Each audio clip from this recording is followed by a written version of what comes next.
Right now on KTVZ News at 5, scorching heat, soaring fire danger, and triple-digit temperatures possible in some areas. Find out why today's local alert weather day could be one of the most dangerous of the summer. And the heat is on, as mentioned, courtesy of this area of high pressure to the south and an area of high pressure off the coast, all bringing in that triple-digit heat to the region. How long will it last? Details coming up. Plus, a shocking case of animal abuse in Bend. We reveal the disturbing history of the man convicted in the beating of a dog named Freya. The number of seized dogs at a Tumalo property has jumped from 12 to 33. We're learning how the newborn pups will be cared for and what's next for their former owner. And there's good news tonight, from hammers to hedge trimmers. Soon you'll be able to borrow it all for free. KTVZ News at 5 starts right now.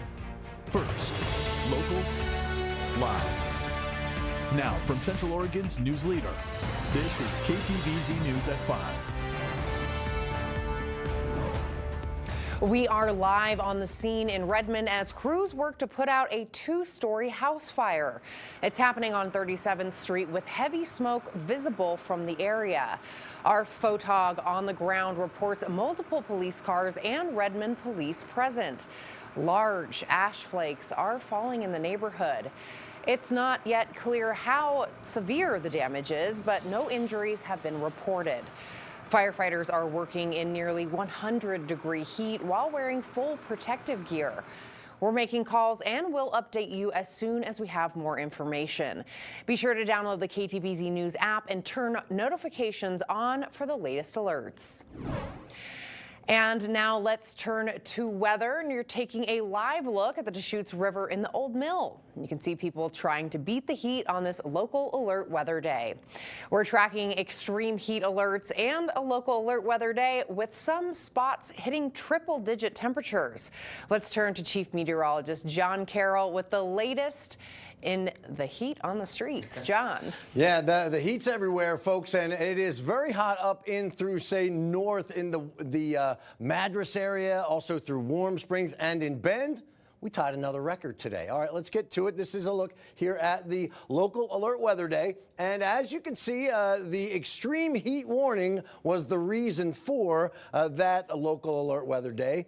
And what we're dealing with is that hot weather getting up into the triple digits and upper 90s. Dry air is in place. So not only are we hot, but we are also on the dry side, and you can see that orange. That orange indicates that there is very dry air in there. If you see any green, that means there's moisture. Not seeing a lot of that. Currently, we have that 99 in the Bend area. That tied the record set back in 1981, and you still got a couple hours left of sunshine. We may get to triple digits.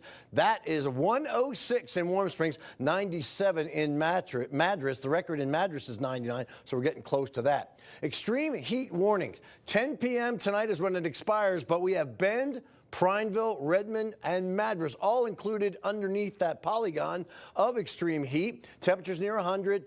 Heat-related illnesses are also a concern. We talked about that yesterday, but we can't reiterate enough. Stay hydrated. Stay out of the shade. Stay as cool as you can. Highs tomorrow will still be in the 90s from Bend north, and that means that we are still going to be dealing with the hot weather, but just not as hot, but still stay hydrated. And we do have dry air, dry fuel on the ground, and a bit of a breeze tomorrow. Red flag warning in place for all of the tri-counties. I'll talk more about that in the full forecast. The next story contains some disturbing details about animal abuse. Viewer discretion is advised as it may be difficult for some to hear. Yesterday, in this area of 3rd Street and Olney, here in Bend, police responded to reports of an intoxicated man abusing his dog. Officers confronted 37-year-old convicted criminal Kyle Jensen Strong. Strong denied hitting the dog, but several witnesses shared video evidence showing otherwise. We received these photos of Freya just within the hour. She's currently being cared for at the Humane Society of Central Oregon. Police say she suffered injuries in the pads of both of her front paws. Kyle Jensen Strong now faces 3 counts of second-degree animal abuse. KTVZ is digging deeper into this story, and we've uncovered nearly 2 decades of criminal convictions for Strong here in Oregon. His record includes at least 4 DUIs, resisting arrest, criminal trespassing, and theft.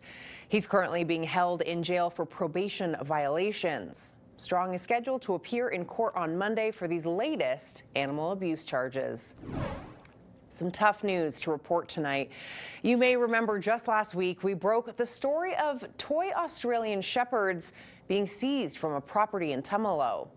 In good news, most have been adopted. However, an additional 21 dogs have been seized from the same property. They were found in filthy conditions, surrounded by piles of animal waste. Just take a look at these images. 15 of them are young puppies, and they're being reunited with a nursing mother at the Humane Society. The sheriff's office told us David DiPercio admitted to hiding the dogs at a second property and lying to deputies. Now, DiPercio faces felony charges of animal neglect and interfering with a police officer, with more charges possible. Some unfortunate news tonight out of Crook County High School. One of their well-known students, Paige Wood, was involved in a car accident Sunday morning. She was on her way home from Eugene when the crash happened. Paige was flown to St. Charles Medical Center for treatment of severe injuries. Last night, she was transferred to Portland to continue care. KTVZ Sports Director Dylan Anderman has interviewed Paige and her mom several times. They're an integral part of the volleyball community. Paige is talented in several sports, and the community has rallied with a fundraiser that's raised over $25,000. Her mom posted on social media that Paige is fighting hard, saying tomorrow's a new day and every day is a battle to get better. Let's go back out to our live breaking news. You can see firefighters are tackling a 2-story house fire in Redmond. They were just hosing down the garage, which you can see is filled with items. So it's likely most or some of them have been damaged. It's happening as we speak on 37th Street, and KTVZ photojournalist is on scene, says ash was flying down earlier. Look close and you can see extensive damage to the roof, but it could be even worse. We're making calls, working to learn more, so stick with us throughout the night for the latest breaking details. Coming up on KTVZ News at 5, Redmond just unveiled a brand new public safety center. We'll show you how this state-of-the-art facility is setting a new standard for community safety. Well, we are dry, and that means that we will see a clear view of the Perseid meteor shower, which peaks tonight. The problem is there's a full moon, so that doesn't bode well for great viewing, but we'll still see some of those meteors as they race through the sky. Up to 100 meteors per hour are possible. And tonight, only at 6, gruesome discoveries near Portland. What investigators are revealing about body parts pulled from a Washington County river. Tonight, only at 6.